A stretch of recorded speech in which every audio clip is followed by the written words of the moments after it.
I'm going to share with you a story about belonging.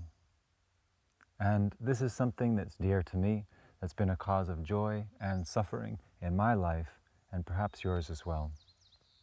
And as you listen to this story, I invite you to remember the times in your life where you've belonged to different groups, whether that's school or the workplace or religion or any other group, and to reflect on those groups that you've been in and what sense you had of belonging, and also the limits of that sense. Those places where you felt that you needed to adjust yourself in order to remain in that group, to remain with the popular kids, to conform to the religion, to not express what you truly felt in a group to other people for fear that you'd be excluded. So as you listen to this story, I invite you to go back and think of those different groups that you've been in and the expressions of yourself that were allowed or encouraged within those groups. And before I begin, I will share an invocation song, which is about we humans and this capacity we have for thinking of stories, thinking in stories, making stories, and how important this is. This song is called Mythmakers.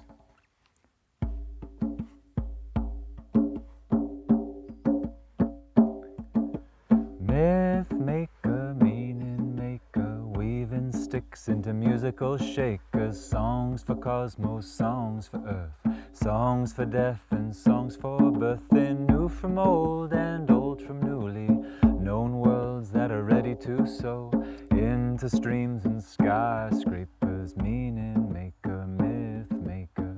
Human is a giver and a taker. Hey, hey, yeah, yeah. I miss them. I miss those times. I'm coming home. Hey, yeah, yeah, yeah. I miss those times. But history and what's to be and mystery are living with us now. I grew up on a river. In a river, with a river, dipping down and swimming and surfacing and beaching myself in the sun, playing with the other kids, and the shelter of good parents who taught me about the value of play and kindness and gave me shelter from the darkest, deepest parts of the water. And it was good. It was good. I found out later just how good I had it. But, and there must always be a but the river rose. The river rose one day, and the river became turbulent and fierce. Great streams of water poured through, bringing some people downstream, bringing some of my friends downstream, and I've never seen them again. And the waters rose, and people got flooded away, and my father got flooded away. Creatures moved, swam in these waters, so that I became terrified of being eaten alive. The waters became slick and oily and cold, and there were vortexes threatening to suck me in, and I could no longer see the shore. And it was at this time when I was in fear of drowning, being eaten, being swallowed by this dark, unknown, unfathomable liquid that surrounded me, which was once the place of my play. It was at this time when many boats came sailing along those waters. Many different kinds of vessels. some that looked like ancient Chinese junks, some that looked like warships with military men on side, all arranged in order, all with their place in the grids that they made. Some were ships made from the oaks of England, bearing crosses above their sails. Some ships were very minimal, more like rafts, with one or two people sailing along. Some seemed to be bound together with twine, as though the people who had made them had found bits and pieces on the shore of wreckage and things from here and from there, from east and west and north and south, and bound them together with whatever they could find and set out upon the water, at least with some kind of relief from what lay below, from that cold and dangerous water in which I swam, that water which had been so nourishing, which now was the cause of so much fear. And remarkably, from all these ships, these different kinds of ships, ancient and modern, esoteric and simple and strung together, all kinds of ships you could possibly imagine, there were people on each of these ships calling out to me and to the other survivors straggling there in the water, calling out, come on board, come on our ship, because ours is the best. Ours is the ship that will keep you safe. Ours is the ship that will keep you above these waters and keep you from sinking in and dying a horrible, nightmarish death. Ours is the ship. And although I was in fear, I still took a few moments to look around at the different ships to make my decision. And on some of the ships, I saw masters on the ship beating the others to work, to submit. And on some of the ships, I saw people beating themselves. And those ships strung together with twine, they didn't seem like they'd really support me for long on those waters. And that ship, the military ship, where everybody was regimented and in grids, well, they sure seemed to have their act together, but I didn't feel like I could be just one of those men, one of those units in those grids of people. And they seemed pretty violent as well. But there was one ship sailing along which looked both ancient and very new. The sails were made of old tapestries woven with many esoteric designs, designs of gods and goddesses playing, fighting, loving, with people in those designs as well. And the designs on these sails seemed to move as I watched, playing out amazing stories of people coming into life and out of life, of sages traveling through many divine pastimes over millennia, stories that threaded out into the universe and into myself. And this ship looked amazing. And still it looked modern enough to hold together, to sail this river and not sink. And they were calling out with joyous voices, and they were singing as they called out.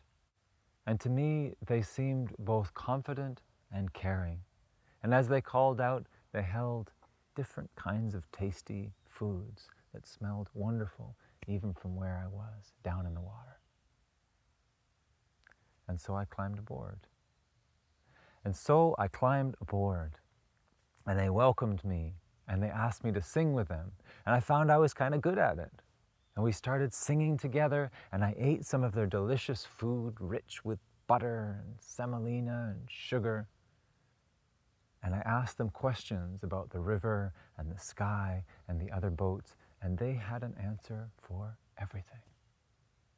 For everything. And soon I learned to scrub the decks and mend the sails, and watching those sails and the moving stories on them, I started to learn those stories and be able to tell them myself. And I started repeating what I'd heard on this ship, that this was the best ship, that other ships were good and important and all of that, but this was the best one. And I started calling out to other ships about how they should come over to our ship because, well, there's a hole in your ship and there's the problem with your sail, and look at what we got going on, and you're not eating as well as us, and look at how we're dancing, and look at all these amazing teachings about the river and the sky that we have. Why don't you come over to our ship? And some of them did. So it was good. I belonged. I belonged. I had elders who'd been on the ship for a long time, and the new people coming on, well, I had a role to help them integrate with what we were doing there on that vessel. So singing, eating, dancing, serving, we plied the river, which rose and fell and rose and fell, and we went through storms, and I was safe. I was safe.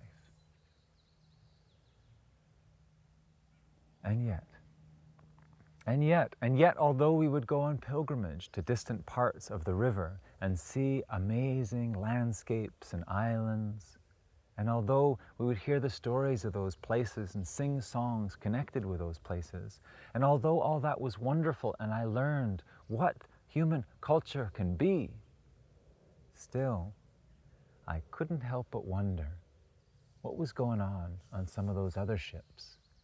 Because they weren't all military vessels and ramshackle boats held together with toothpaste and dental floss.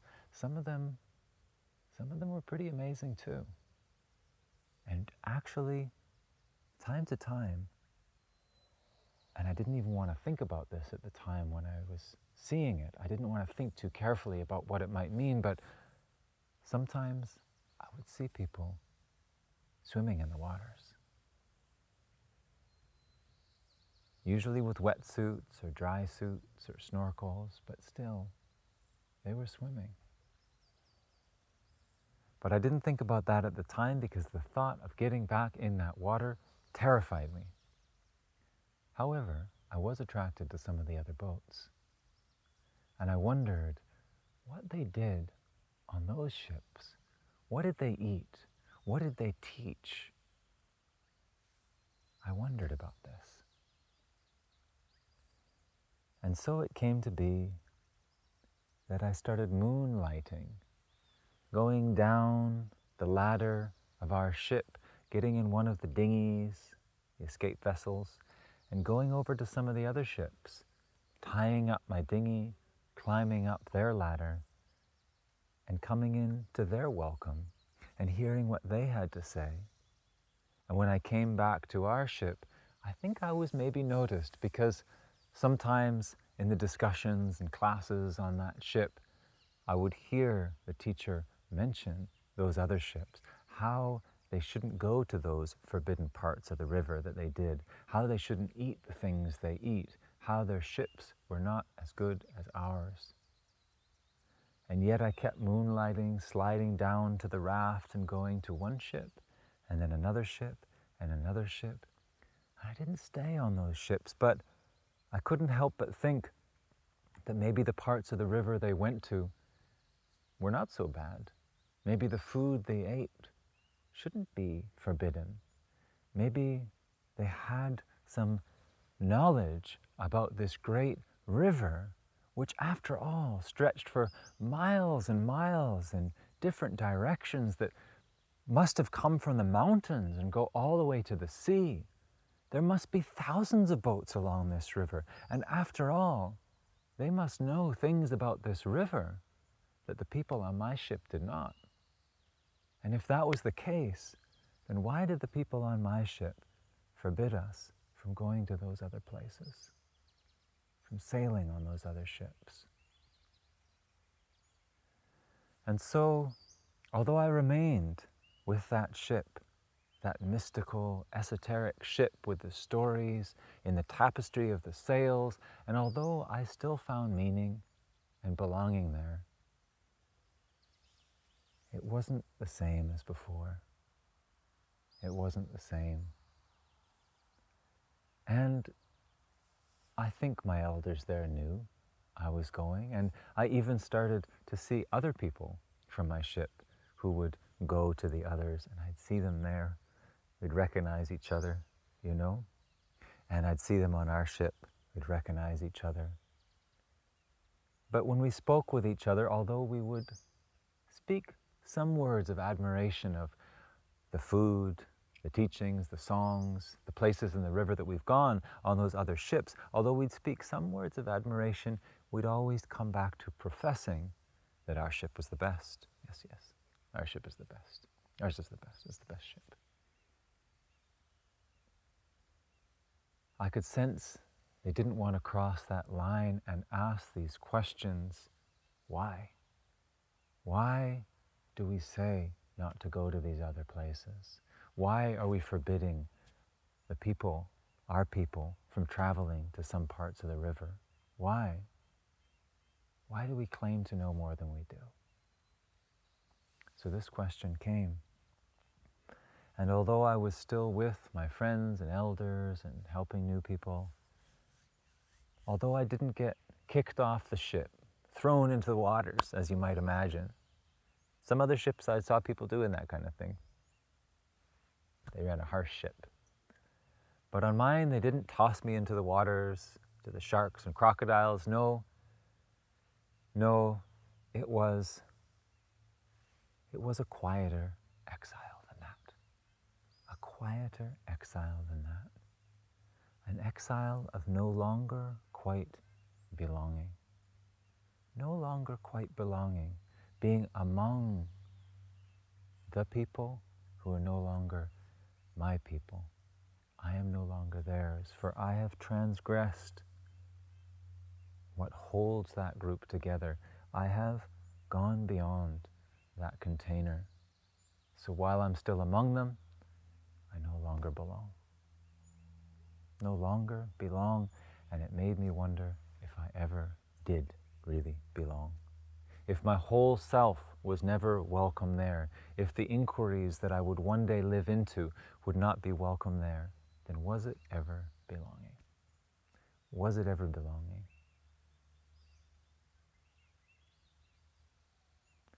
And so I left that ship.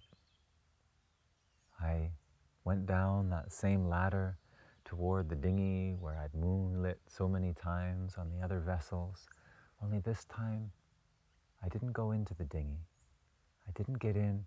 I left it. I kept climbing down the ladder, and I dipped one toe in the water. And I dipped one foot in the water. And now I'm sliding into the water, up to my knees, my waist, my chest, and it's as cold as ever. And I can feel the currents, and I can sense the creatures below. And yet, I must dive in.